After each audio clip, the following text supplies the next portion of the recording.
Yun mga idol, tutuloy natin yung paggawa ng frame. Ayan, nasimbolan natin. Ayan, dito na nakapasimbol na tayo ng ilang piraso. Ayan, yung tapos ayan,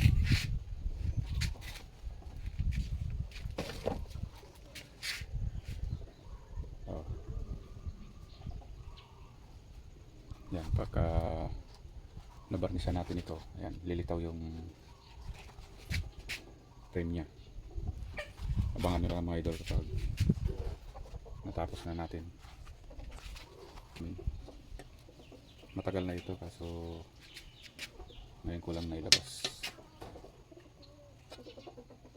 Medyo marumi kasi na-stack natin. Bali at hugasan lang natin para marit. Gagamitan natin ng diamond cutter.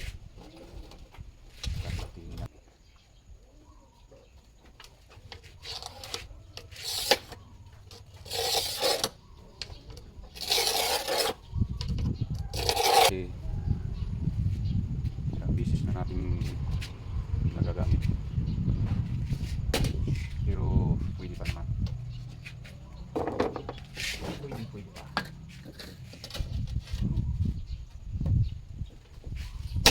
Yun.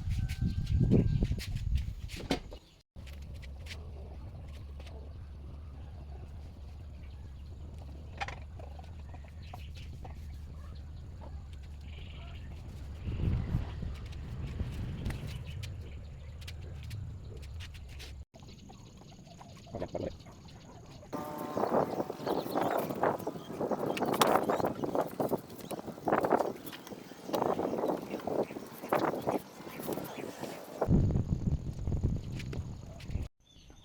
Oh, yan na mga idol, oh. Nalagyan na natin ng salamin yan.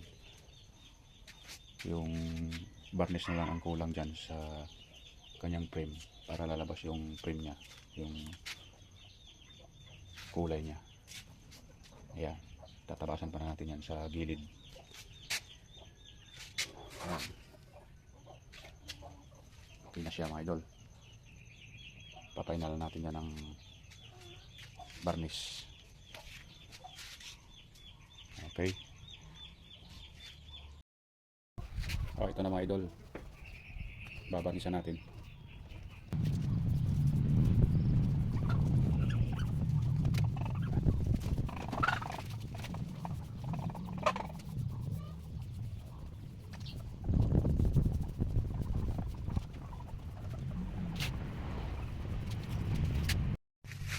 Oh, yan. Okay na mga idol. Nabarnisan na natin. Clear yung ating ginamit yan. Ayan, okay na siya. Pwede nang isabit.